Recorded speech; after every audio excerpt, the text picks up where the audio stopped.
closet, also known as the Jim McCarthy Voiceovers World Headquarters Studio.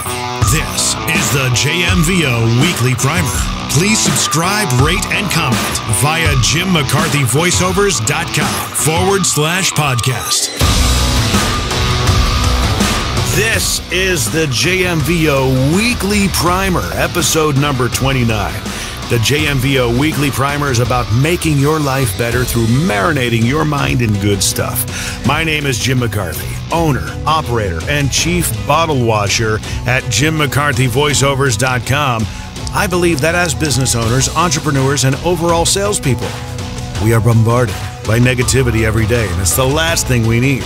If you want to see your life and business change for the better, I would suggest starting to consume nurturing good stuff. Feed your mind good stuff. And in this case, I've got a guest that out of marinating my mind in good stuff, I believe in reaching out to people, creating connections and relationships that, are beneficial for both sides. Brad Lee has said it in the past that relationships are the new currency. They matter more than ever, even more than money. Because people help each other when they have good relationships. And on the second side of that, I've been hearing a lot, and if you've been following me on Facebook, a lot of people have been getting upset with politics lately, a lot of big things that are happening. I'm of the notion, the mindset, if you know me, that it's not healthy to dwell on things you have very little or no control over. And a lot of people do that in this day and age. They'd rather marinate their mind in stuff that drives them nuts, okay?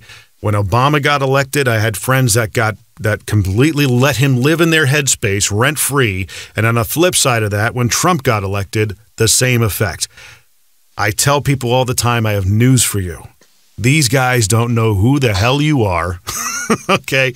And they couldn't care less about you at the end of the day. Why are you letting them live in your head rent-free? If you want to improve your life, think about good stuff. And the guest I have today, I had lunch with her the other day. We met via Instagram, and she's a podcaster. I'm a podcaster, so there's the common bond. And she has the same mindset. She is a mindset coach, and I'll bring her here on with me. Her name is Kristin Benton. Kristin, welcome to the show. Thanks for being on with me. Thanks, Jim. I feel like there's kind of a joke in there, like two podcasters walk into a bar or something. I need to kick a drum. Right. Except we don't have a punch. We got to come up with a punchline. So something, yeah. I told you when we started talking about having you on that we're going to tell some stories that are great, some stories that may be warts and all. But let's start with your journey. I always begin at the beginning of people's journeys and how they became to where they are now. Talk a little bit about what you do and how you got there, if you can. Sure. So what I do is it's twofold. I work with women primarily who are in a 9-to-5 job that they don't particularly care for. Dare I say hate? It's such an ugly word. But they aren't happy with where they're at, and they have a big dream, a big vision of working for themselves and creating their own lifestyle around what their passion is. And so I help them make that jump from their corporate job into this life and business that they love. But the work that happens there is mostly in the mindset. So it's a shift in mindset about your work, how your work happens, but it's also a shift in mindset around your own confidence, what you believe about yourself and what you believe about what you bring to the world. So that's what I do. How I got there is probably the same as everyone's story. It's a bit convoluted. And it wasn't that I woke up one day, as a ripe teenager and said, when I grow up, I'm going to be a mindset hacker. I know exactly what I'm going to do. Yeah. Right. I still don't know what I want to do. I just know that I want to help make the world a better place than it was when I got here. Right on. So basically leading up to this, start from the beginning, how everything started in your journey. So there's kind of the personal and the professional side, right? So personally, I grew up, I was sexually, physically, and psychologically abused as a child by my brother. Mm-hmm. So grew up in an interesting environment that caught up with me later. So that's a tagline to what I'm doing now professionally. But throughout that time, I was very successful in school. I graduated from high school in Chicago, and then I moved to Nashville, where I've been ever since, 21 years now. It's hard to believe. And I went to school to be an opera singer. So it all totally ties in, right? This is how everyone's like, where is this going? I have that same feeling when I look back at my life. Most of the time it's, where is this going? But I just go with it. So I graduated from college and realized I did not want to be an opera singer. In fact, I knew that before I graduated.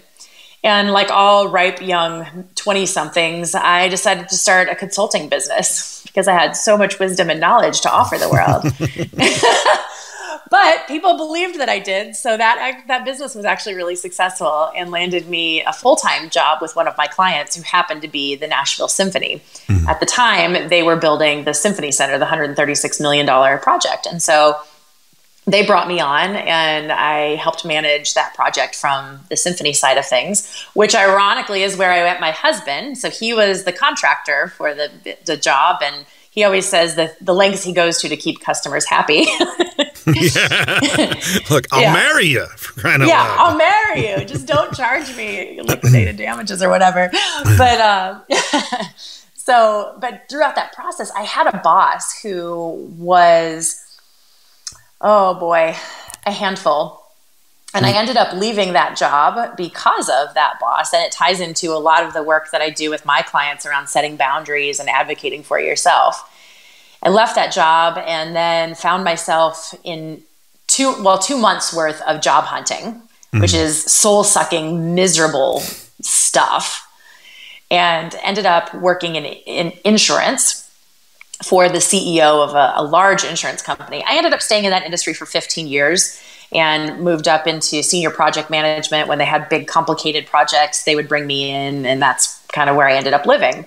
But the whole time I was really unhappy there. I was like, I don't want to do insurance. This corporate gig isn't really my thing. I'm covered in tattoos and I just don't want to cover my arms because it makes someone else feel more comfortable. I want to just be me, and I want to be able to make a living being me, not playing this part of someone else.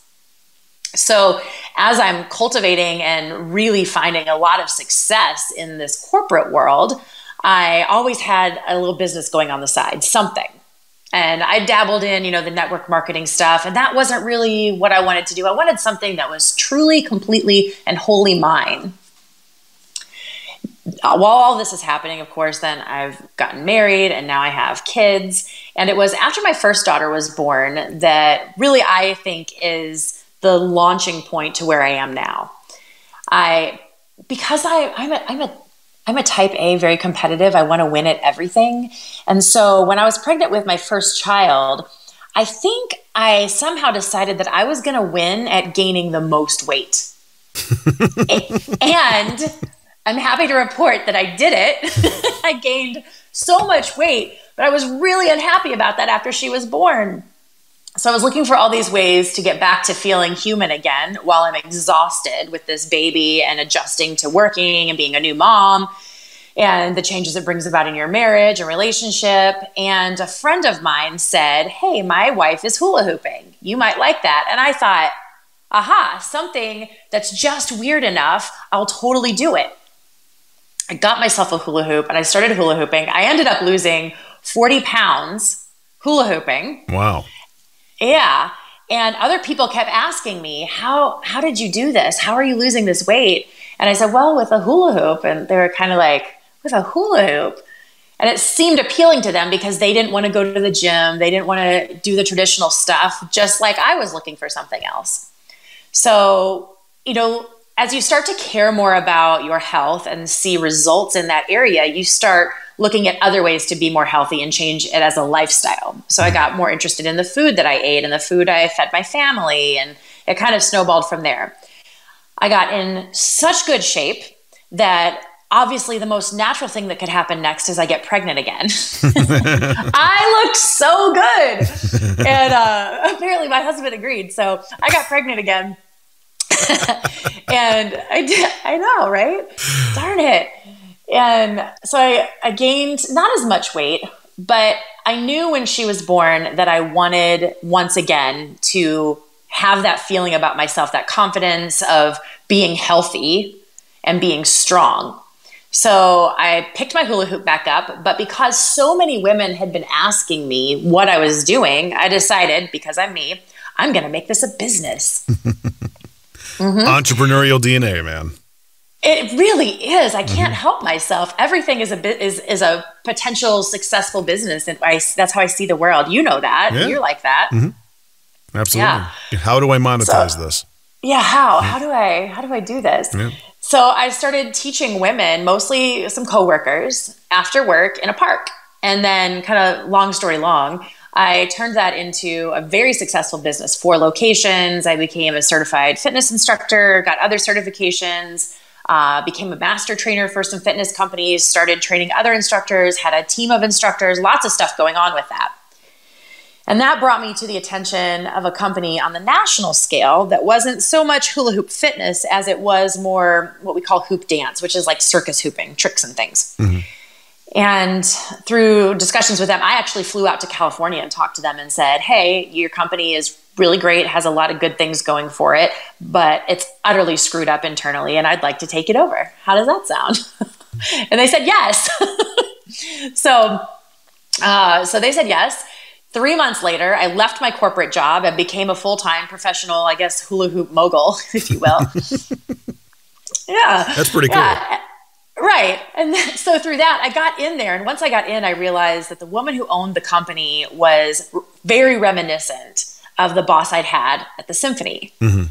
Except she was going to extreme lengths she outright one day told me to get the effing money from this client we were working with. And I was like, we haven't delivered anything. She was like, get the money. And I was like, I'm done. You want me to steal? You want me to, I'm like, no, this is ethically so wrong. Right. So I resigned very quickly, but the company that she was wanting me to basically steal from and get this money out of ended up approaching me to come work for them. And that was when we founded FXP Fitness that I ran for the last 5 years. So FXP Fitness became a teacher certification fitness education company. And we were in every major TV market. I was every week flying somewhere, doing TV spots, doing CNN, WGN, the stage right next to where Bozo the Clown was born. And that was really fun. Presenting at national fitness conferences, really building up a reputation that was for something very positive, and I was very proud of it. And fun with investors, we closed that chapter out in April. But what was really happening during that time was I was working individually and within our community, helping women, not only through their own past trauma and emotional baggage and relationship issues, but helping them start their own businesses or grow their own businesses. So when it became time for me to figure out what am I going to do now that this business, this child that I've created that I love is that chapter's ending, what am I going to do? It really became clear to me that what I loved about it wasn't necessarily the hula hooping or the business part of it. It was the building of that community and nurturing and mentoring of those women. And so I just kind of took the hook of fitness out of it and said, we're just going to go mainline coaching with women. And that's how I got here, Jim, now that we're out of time. No, and it's so many people with your background and the trauma that you experienced early on would typically lean on that as a crutch. And what did you do to construct the inner workings of what became an entrepreneurial DNA mindset? Despite that history, do you remember? What was your methodology? Which is really, because a lot of people would really just kind of say, you know what, I can't do it because that happened to me. It's true. There was one very distinct moment in college so I had repressed the memories of what happened as a child for a very long time. And it was my freshman year of college when I was sitting with girlfriends that evening. And one of them on our dorm floor, 5th floor of Wright Hall at Belmont, was talking about her abuse as a child. And it was almost movie-like, just flash, flash, flash, flash, flash, just synapses firing left and right. All of this, the weight of what had happened to me just was suddenly bust wide open. Right. And I'm sitting here listening to her story while I'm internally crumbling. And that set me off on years of self-harm, a lot of destructive behaviors. And it wasn't until the next year when I took an entire bottle of liquid hydrocodone and maybe chased it with a couple beers. And my roommate called 911 and called my then fiance, my ex-husband. Mm-hmm. And I was so mad that she did that I left our apartment and I was like crawling away on the street, and the ambulance comes and picks me up. And I remember nothing after that. They put me inpatient at Vanderbilt Psychiatric Hospital. And that was one, I didn't want to be there, but I look back and I think, wow, this was the best place for me at that moment. And it wasn't because necessarily that the doctors and nurses did some miraculous treatment for me, but it was that I was sitting among these women, some of them my age, most of them a good bit older than me, because at this time I'm like 20 years old, 19, 20 years old. And they're all talking about the hospital they had just been at, the inpatient psychiatric hospital they had just gotten out of. And next time I want them to take me to this place because the other one's not the way I like it, and I don't like their nurses or whatever it is.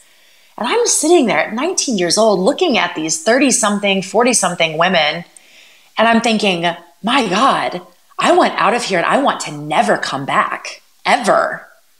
And I don't want to be 38 years old and my whole life revolves around going in and out of this hospital. Like, there is more to life than this. Mm-hmm. And I was so just impacted and really speechless about this mindset of, and next time. And I was like, no next time. No more next time.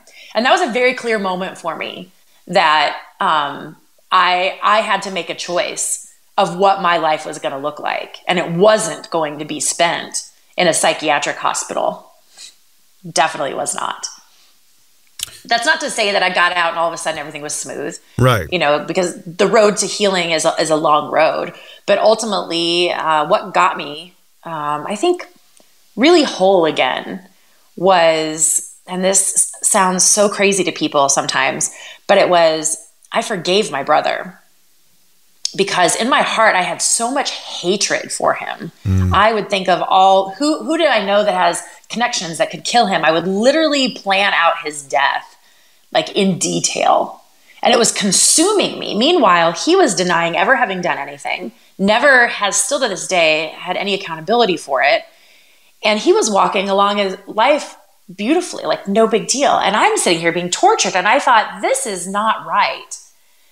And my faith relationship with God, that played in huge for me because I knew I needed to get rid of that hate because it was destroying me. Mm-hmm. So I forgave him, and forgiveness became really, I would say, the start of this life that I have now.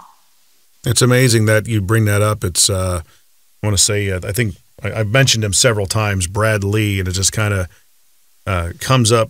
I'm going to see if I can pull it up here, but yeah. He came up with the here's the way to live your life kind of comment, and it just resonated with me. Come on, man. Let me see if I pull it up. I'm wasting time here. You'll find it instantly when you don't want to. Of course, it'll be right there. And I just saw it. I commented on it. I'm like, you got to be kidding. Now I'm like going through his whole profile, and now I can't find it, of course. But it was something along the lines of that, it was create relationships like you're doing, creating a community. And one of the points he made was forgiveness. And, ultimately that helps you move on. But to break that cycle, why do you think a lot of people and the women that you're in the hospital with were they didn't see what you saw? And I imagine you probably encounter that with a lot of the people you work with. What is it that they need to do to kind of break that cycle, do you think? Yeah, it's a tough question. I wrestle with this myself, honestly, with many of my clients. There's one part, the whole idea with kids of nature versus nurture, right? So I do think there is a component of some people are wired for more resiliency. There's that. And I'm certainly very resilient. So that played in for me. For those that don't necessarily have or consider themselves to be terribly resilient, that doesn't mean that you're stuck in your cycle, though. You're stuck in your loop. What that means is that then you need someone that can be an example of having been where you are and has gotten out of it, so that way you can see the hope. You have to have hope. You have to know that there's more to life and that it can be better even for you. Yeah. And that's why I wanted you to tell your story, because I believe that when people could see themselves in your story, you definitely give them hope, like what you're talking about. And that's, even though we're talking about, the stories that really make up this podcast, marinating your mind, how to break the cycle, but also reflecting back on those stories, even though they can seem dark. They, the climb to the mountaintop success story is what people want to hear because they got to see themselves in it, and hopefully I think you've been inspiring a lot of people, and you will inspire a lot more people. Thank you. I certainly hope so. And I do believe that one of the worst things we can do when anything, whether it's abuse or just a failure in business or some endeavor that you've had, I think the worst thing we can do is not talk about it. Yeah. When we don't talk about something, that's when the shame starts to build up, and then shame breeds guilt and fear, and those things then create this vicious cycle. But as soon as you talk about something, when you shine light on it, it's all of a sudden not so scary. It's just like when you're a kid in a dark room and your clothes laid over your chair look like a monster. It's very scary. Mm-hmm. But then when you turn the light on, well, it wasn't that bad after all. Right. And it's the same thing with our failures. And I always say to my clients, fail at something every day. Failure is not innately bad. We've given it this bad meaning, but failure is amazing. That's how you level up. That's how you get further in life. That's how you improve and constantly level up. And you have to fail and be willing to fail. I've always said that you don't really fail unless you give up. You're going to trip, you're going to make mistakes.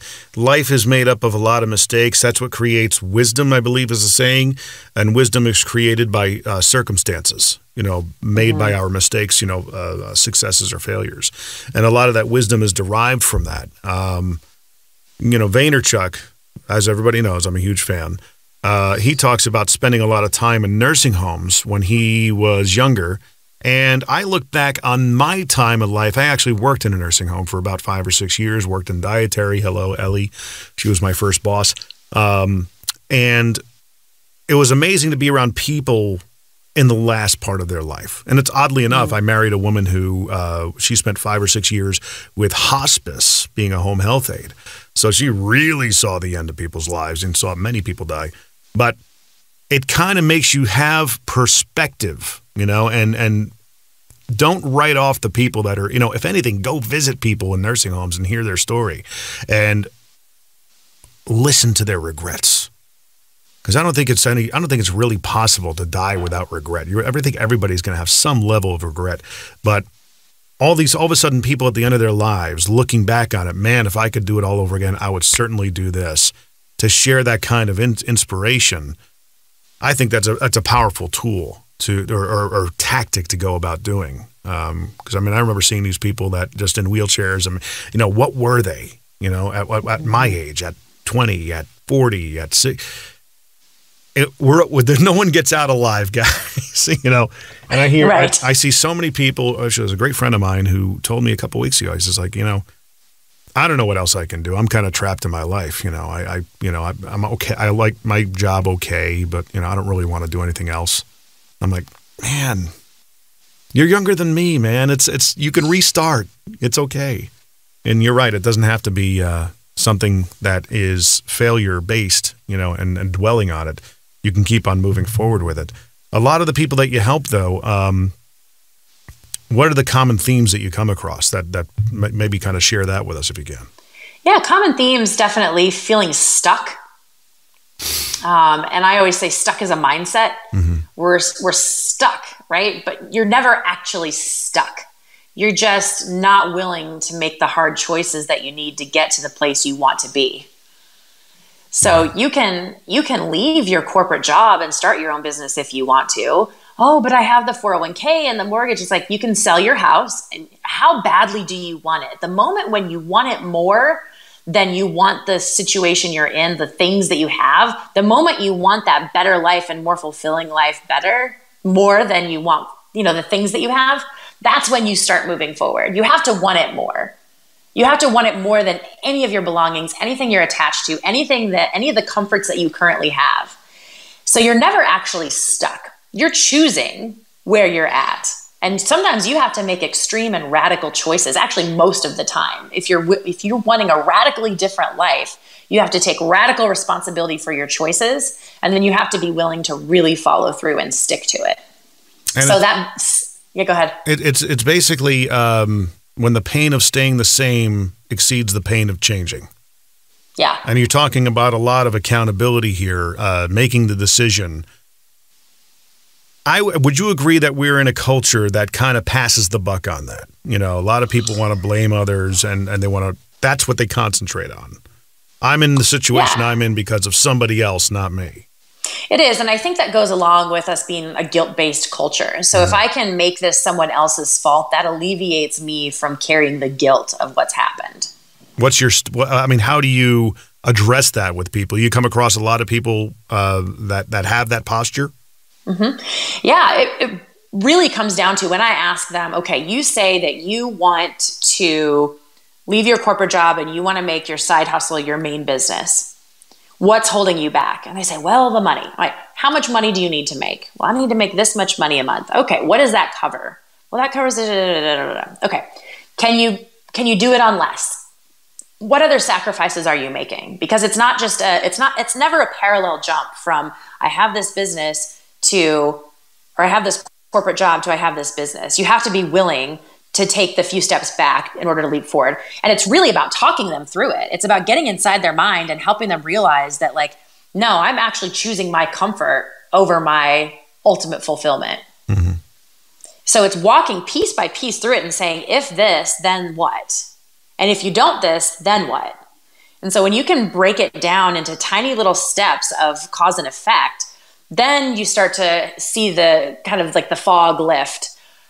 Oh, it really is my choice. And there's a lot of fear that comes along with that. It's scary when all of a sudden you're responsible for what happens, but it's also very freeing because you're no longer obligated or bound by what anyone else thinks when you are entirely accepting responsibility for your situation in life, whatever it is. And I think a lot of people need to embody that with being self-aware within their situation.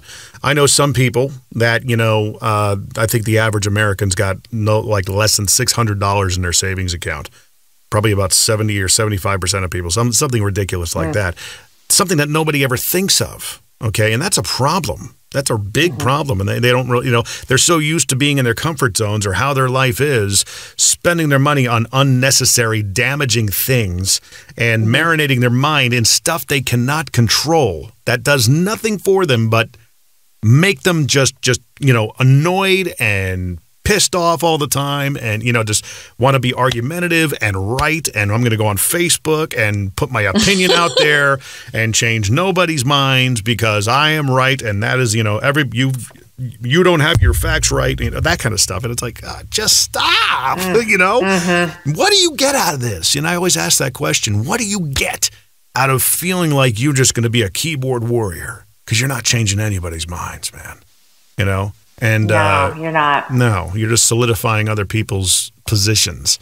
But I always I get in front of people like that, and my thing is I said, "What do you?"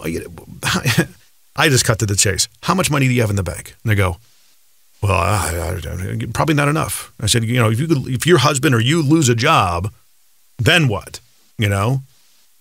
You got, and then like when I had Matt Monero on, and I bring him up a lot. He wrote a book called "You Need More Money." And he talks about, how the money is moved. And I'm getting into money I don't know why I'm getting into money, but I mean, starting a business is about financial freedom and stuff. Yeah. But he talks about, look, when we graduated from high school, he was a few years before me, the money was, if you wanted to be in the top 100% or top 1% of earners, you had to earn $100,000 a year. That was the pinnacle. My father did that in the 80s. I think he earned like 130. So he was way above that. Now it's moved. To be in the 1%, you got to do 385. And that's crazy. It's crazy to think about it. And you have people that have $600 in their bank account. Guys, stop bitching on Facebook about politics and shit you can't control. Okay, stop, and start thinking about your future. What can you do? How can you spend your time better? Turn off Lost and the television and start thinking about the hours after the kids go to bed that 8 to 9 o'clock to maybe 1 in the morning where you can actually sit and figure out what you want to do and build up that. Is that part of what you kind of explain? It's well, I can't do it. I don't have, you're married to your comfort and you got to start figuring that out, and realize that where you are is probably the riskiest place of all, you know? Yeah, it's, and this goes back to, the mindset thing. And there's, this does tie in, but you made me think of this other book that I really love called The Happiness Advantage. And I've done some work with Girl Scouts, working with inner city Girl Scouts when they're trying to help them think through financial planning and what job are you going to have, and what are your goals for the future, and what things do you want to have, and how much money do you need to have to be able to afford this cable television and this house and this many cars. And what I say to them is, and it's from this book, The Happiness Advantage, absolutely fantastic book, but that Americans especially, we have some things very backward. One of them is that if we're busy looking at the thing that we want, like, I really want that car, I really want that house in that neighborhood, I really want that new pair of shoes, that, of course, I'm going to date myself. I was thinking, I want those Air Jordans. I have a pair of Air Jordans. I want those Air Jordans, whatever. I don't know what the kids are into these days. I'm not terribly relevant, I suppose. They're making a comeback. All right. We're living through the 90s again right now. Wow, amazing. So, whatever it is that you're focusing on, and then you say, if I have that thing, I'll be really happy. That's the thing I'm missing to be happy. And then you get that thing, and then you're not happy, and now I want this next thing, and then this next thing is going to make me happy. But what if we reverse the formula and say, I'm happy. I'm happy with what I've got. It doesn't mean life doesn't have challenges, but we make, our situation what it is. The thing is this. You're mad because somebody else got that promotion, but what if you were just happy? People want to help happy people. If somebody's nice, you want to help them more than you want to help the asshole at the office. So it's true. It's so true. if you're being nice to someone, they're going to want to help you. And when it comes time for that promotion and it comes time for that raise and that bonus, they're not going to think of the asshole. They're going to think of you. So switch it. Instead of focusing on what you don't have and this thing that you need, focus on what you have and doing really well where you're at. And then the good things will follow. People want to help you then. And then with the help of other people is how you find real success in life. You can't do it alone. It's funny. I was listening to your episode with Elena, and it's like she said that. Let me see if I can put that up there. I finally found it. It actually came because you're hitting on something else that he said. It's right there. I can't see it. It's blurry. Daily routine for your best life: work, love, laugh, forgive. If you're looking for the answer, this is it. I'm like, damn. But gratitude is a big one. Gratitude is huge. Gratitude, again, if you ever listen to, if you watch, again, Vaynerchuk, if you watch he did an interview with Tony Robbins, and it's probably 46 minutes long, worth the listen all day long. These two heavyweight personalities in the same room, and Vaynerchuk talked about, Tony talked about his morning routine of how he gets up and he does, I want to say 3 minutes of prayers and 3 minutes of thinking of things that he's grateful for, and a little bit of meditation and some priming exercises. And Vaynerchuk, he's like, I'm kind of similar in that sense, but I wake up every day and imagine if I lost my entire family to like a whole horrific car accident. And that's what keeps me grounded. He's like, it's a little bit different than what you do. I'm like, yeah, you think. It's totally different. Like, they're night and day. But yeah, they're great. But whatever works for you. And the funny thing is, to the flip side of that, like we're talking about, hey, I need to get this. This will make me happy. I need to get this. If I feel like I'm dominating, it's going to make me happy. We see a lot of 20-year-olds today, 25-year-olds today that are killing it online, and it's a great economy in order to do it. And all the power to you, man. I wish I had that mindset when I was your age, but now here I am at 43. I'm starting kind of all, like fresh in a way. But never better late than never. The thing that they go through though is, I need to achieve the Porsche, the Lambo, and have one guy. And Tony Robbins told this story. He says, I had one guy at one of my seminars that got up and said, "Well, I want to be a billionaire." And Tony's like, "Okay, dude. A billionaire. Why do you want to be a billionaire?" "Well, because I want to have my own private jet." He goes, "Why?" "So I could fly anywhere in the world." "Okay, do you understand how much a private jet costs?" "No." "Okay, well, you can spend about $50 to $80 million on a private jet. Then you got the maintenance. Then you got to pay a pilot. You got to pay for the fuel. You're probably talking upwards of like $100 million just to operate the damn thing. So you can go anywhere in the world. Do you know that you can actually lease a private jet and do fractional ownership, and it'll cost you maybe a couple of $100,000 a year, maybe $1 million, depending on what you want to do. What else you want to do? He goes, well, I want to own 5 houses. Okay, so they took him through the exercise of what do you want to accomplish? What does the perfect life look like to you? And they assessed that all he needed to be worth was $10 million in order to make it happen. And then he did this, and this will blow your mind. He says, I want you to think about how far ago. Did I do this with you at lunch the other day? Briefly, you kind of hit on it. Yeah, okay. It's so great. Keep telling it. How long ago is 1,000,000 seconds? And, okay, I'm going to get my phone out and do I'll take care of it for you. It's about 13 days. 1,000,000 seconds ago from where we are now, it's about 13 days ago. And he says, how long ago is 1,000,000,000 seconds? Well, I don't know. I mean, we'll do the math on it. And all of a sudden he says, I'll do that for you too. It's 32 years. 13 days, 32 years. They're galaxies. Yeah, not even on the same plane. Yeah. They're not even the same galaxy with each other. And I know a lot of people that strive to be a billionaire, and all the power to them. But you got to ask yourself, when is enough, And I think the pursuit is probably what feeds them, which is fine.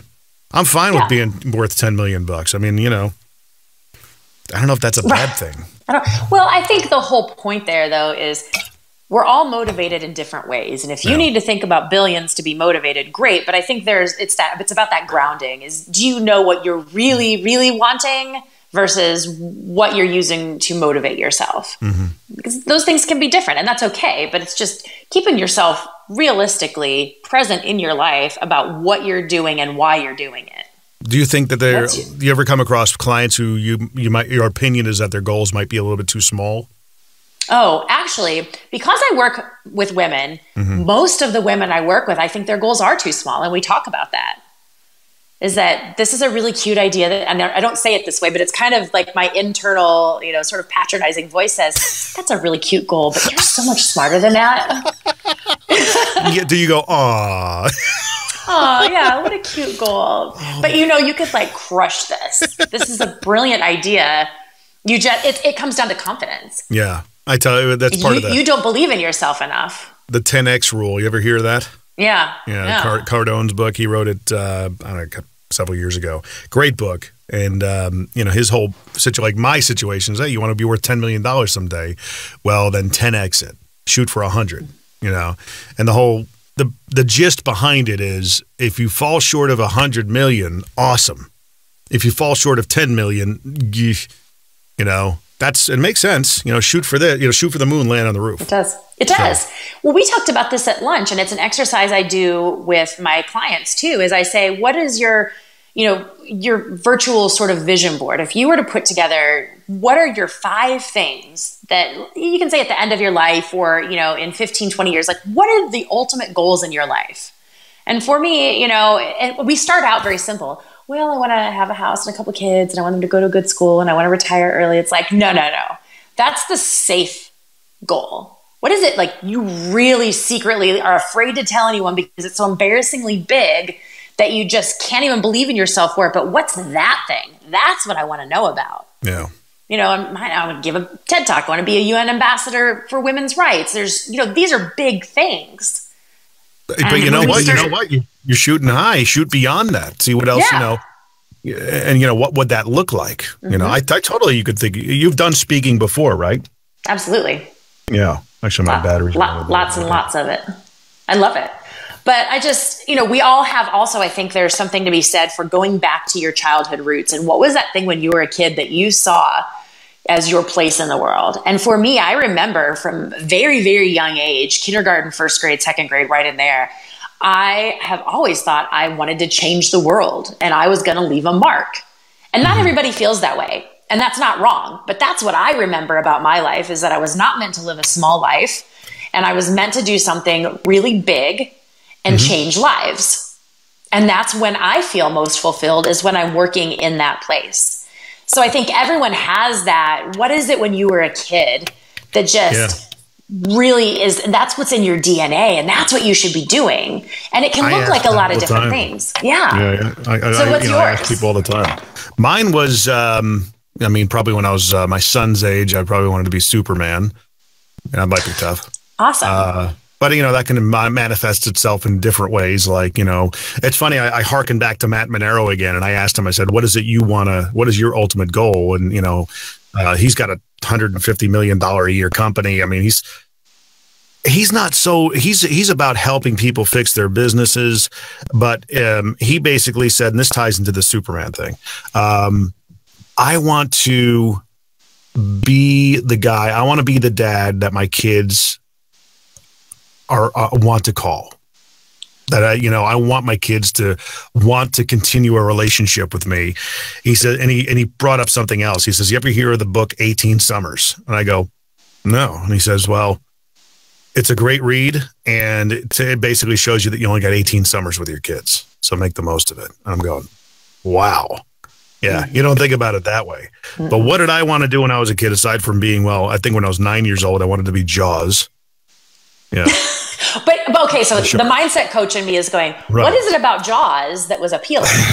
What is it about Superman that was appealing? Because it wasn't about being People's Superman. Hero. So that's what it is. Yeah. Being a hero. And I wanted to be a drummer at one point and be in a rock band and all that stuff. And it just wasn't something that I thought as realistic, and I was always taught to have something to fall back on and all that stuff. I think it's just being someone to be looked up to, influential, hopefully positively influential in my kids' lives. I want to be independent. That's obviously a big thing for me.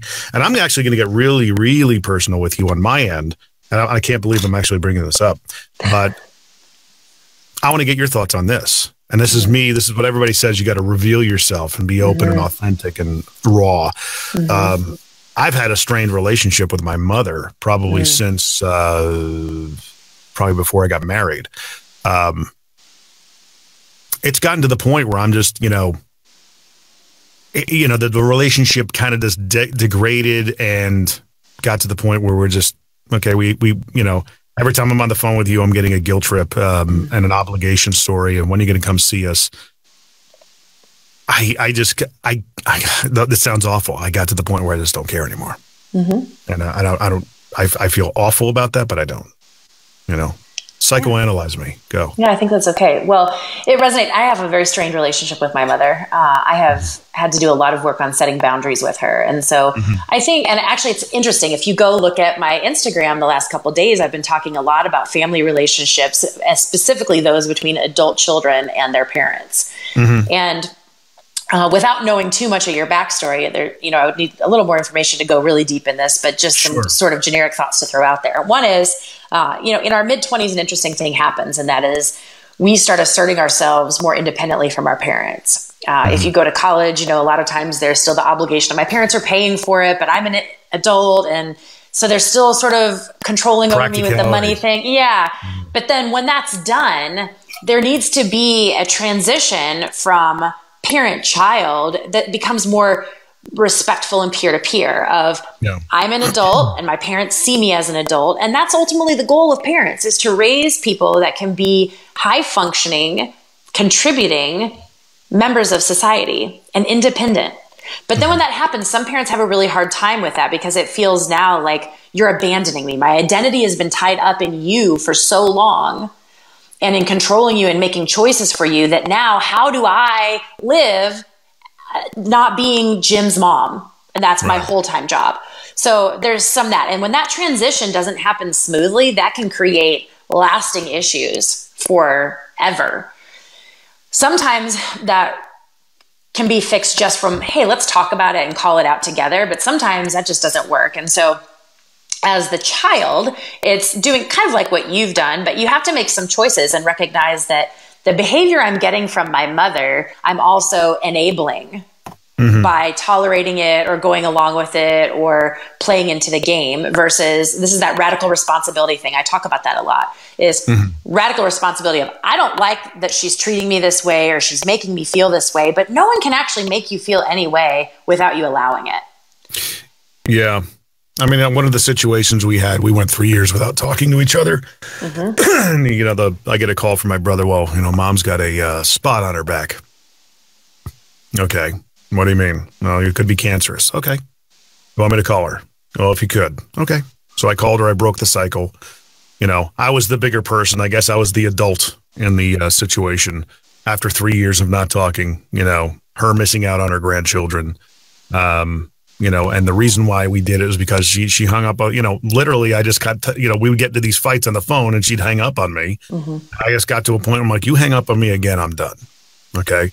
And it happened. And she hung up on me. I'm done. Okay.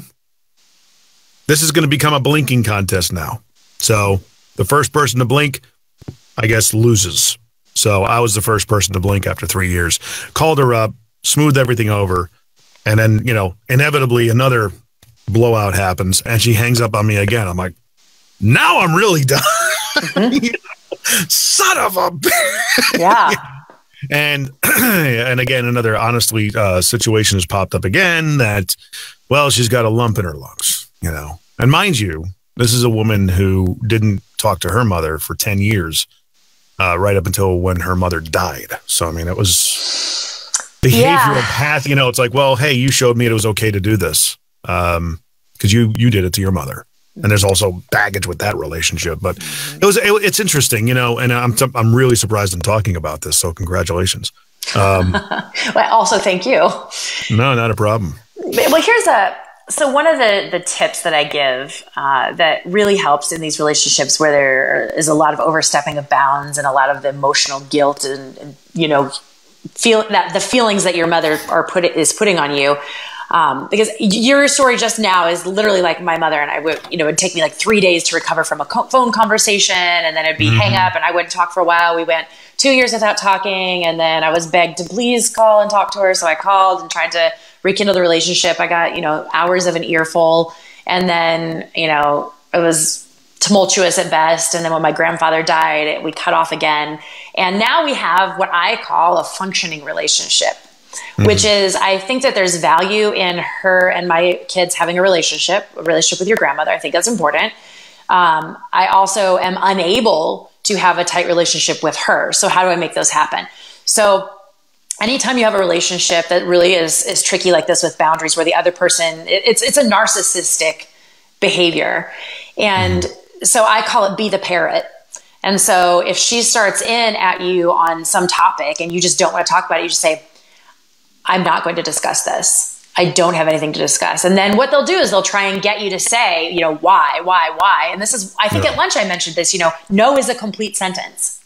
Mm-hmm. And when you know that you're being baited into a trap, don't fall for it. And the way you don't fall for it is you just become a broken record. I'm not having this conversation. I'm not having this conversation. And they may get super spun up, but that's not your responsibility. Your responsibility is to maintain your sanity and be a good human. And so if that response isn't honored, and then at some point you say, I'm not having this conversation. If this continues, I am going to hang up the phone. So it's not an angry smashing down of the phone. It's a very I've set the expectation. I'm not participating in this game. And if you continue to want to play this game, I am ending it. And so it's just, and that creates such a calmer dialogue. And, it doesn't end up being the emotional blow up and, all of the shrapnel that goes everywhere else in the family. But it's simply, I'm not having this conversation. I'm not having this conversation. I'm not having this conversation. The thing is, the last time, every time I talked to her, it's like, Jimmy, I really loved it if you came down and saw us. I'm like, yeah, that would be nice. But, that's a long way. And, I mean, my wife and she don't even bother talking, and it's, strained relationship all the way around. And it's just one of those things that you just, as time kind of progressed on, the question of, hey, come down and see us. Well, we don't really have a place to stay. It's going to cost a lot. And quite frankly, I really don't want to do it. And that's the thing, that the honest root of the issue is not saying that. Look, if you want to come see the kids, you're more than welcome to come up here and do it. Okay. But we really don't want to haul 5 people down and have to, shell out however much to do this. It says you and your husband, come on up and see them.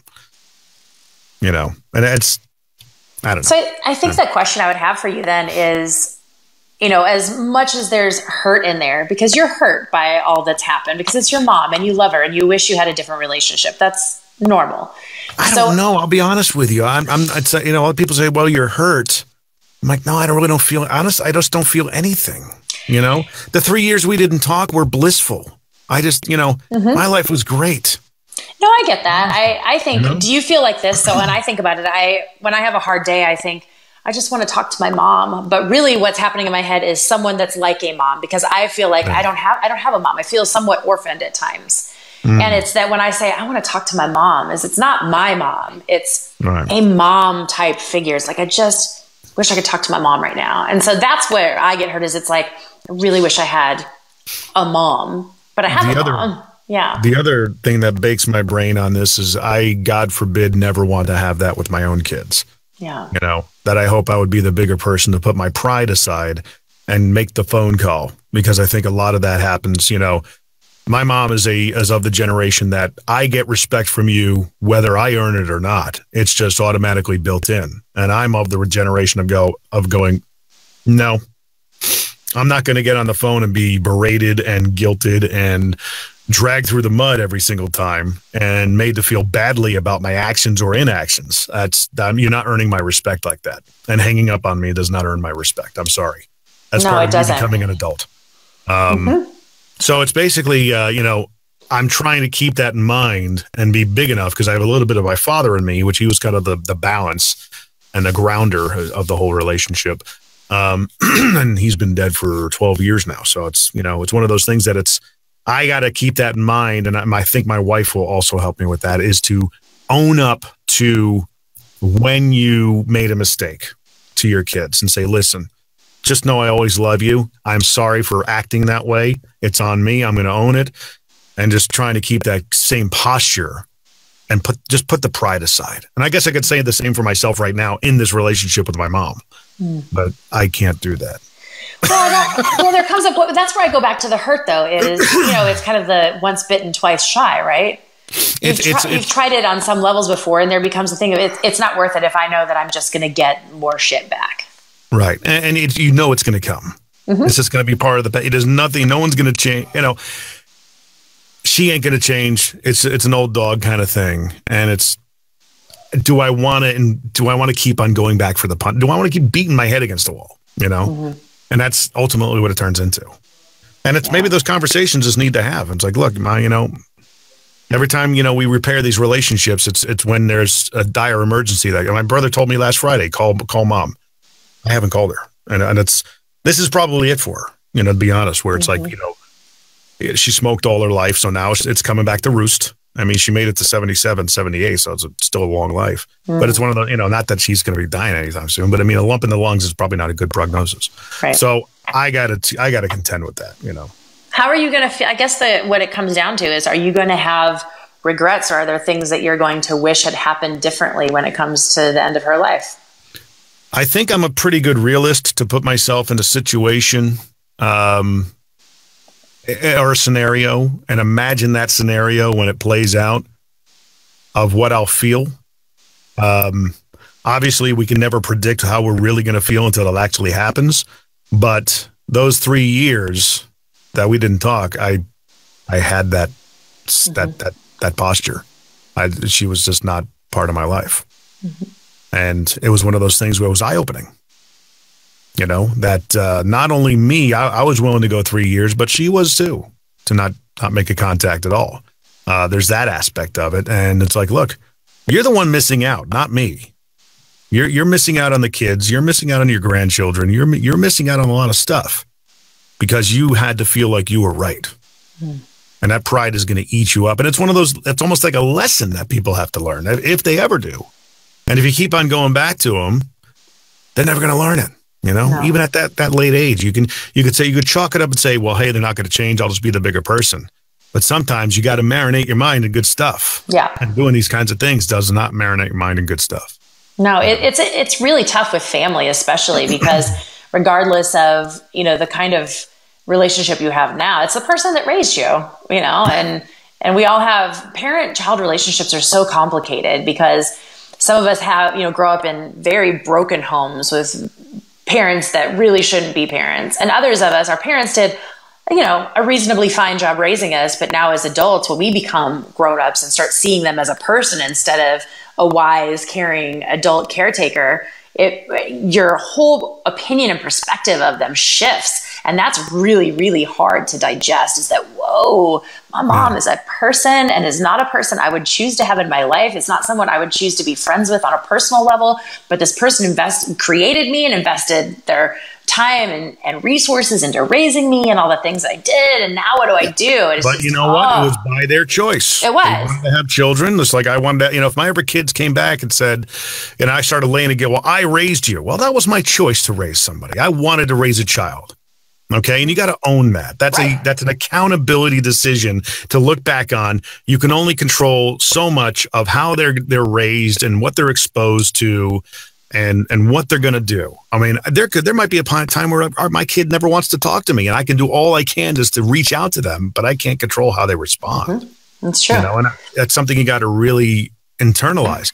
My wife and her parents, I mean, they've been the grandparental figures in my kid's life. Thank God. And that's who my kids know as their grandparents. I mean, that's the bottom line. They're great. They're great in-laws. They don't have any adversarial relationships with their kids at all.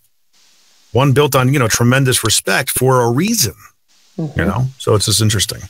Yeah, it is. It's a lot to unpack. It's a lot. Yeah, it is. And I always tell people when they feel awful about how they parent, I said, if you feel awful about how you parent, it means you're probably doing it right. Yeah. Yes. Yeah. But man, this has been cathartic. Oh,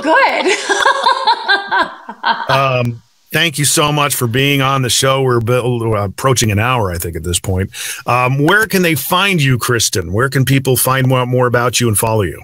I'm everywhere, but KristinBenton.com, Kristin, Benton.com. You can get to all my other places from there, but if you're a big Instagram fan, it's KBeezy, KBeezy AF. For the adult crowd, that means as fuck, and for the kids, it means and friends. You can take I was your about pick. to say, what does the AF stand for? It varies depending on the circle I'm in, but KBeezy AF. I'm also Kristin Benton Coaching on Facebook. I'm all over the place, but nice. I'm pretty easy to find. You know what? You have a book in you, and I got the title. Okay, what is it? Radical Responsibility. Ooh, ow. You're welcome. Thank you. I'm always told I have a book in me, and yeah. That's one thing I will credit Coach Michael Burt with. He believes everybody's got a book in them. Yeah, I've got a few. Yeah. Wow. Start writing it. Write a page a day. Yeah. But in the description, you'll be able to find all the ways you can follow Kristin. Kristin, are you promoting anything at the moment? You want to put out? Actually, I am, and it's so funny because you played into it beautifully, which is, yes. So I have an e-course on setting boundaries in relationships. And it's called the Boundary Ninja. And I have people that have fixed broken relationships 20 years in the making with exes, with parents, with siblings. Lots of great testimonials coming out of that, but it's an e-course. It's 10% off for October only because Thanksgiving's coming up and there's a lot of family meals ahead of us. That's very interesting. Awesome. Just send me a link to it. I'll make sure to put that in the description as well so people can click on it and look into it. Will do. But Kristin, thank you so much for being on. Hey, guys, thank you for listening. Thank you for watching. I keep on forgetting to say the show is up for sponsorship. If you want to put your business on the show and umbrella sponsor the show, I'm willing to talk, and I keep on forgetting to mention that. If you have any guest ideas or topics that I should cover or things that maybe you're marinating your mind in, let me know. Hit me up. Follow me on the Facebook page. It's got its own Facebook page now, the JMVO Weekly Primer. Follow me on, if you go to jimmccarthyvoiceovers.com/podcast. I should really put the link there, but you'll find everywhere else you'll be able to follow this podcast. So, Kristin, again, thanks for being on, man. This has been great. Absolutely my pleasure. Thanks, Jim. This is the JMVO Weekly Primer. Please subscribe, rate, and comment via jimmccarthyvoiceovers.com/podcast.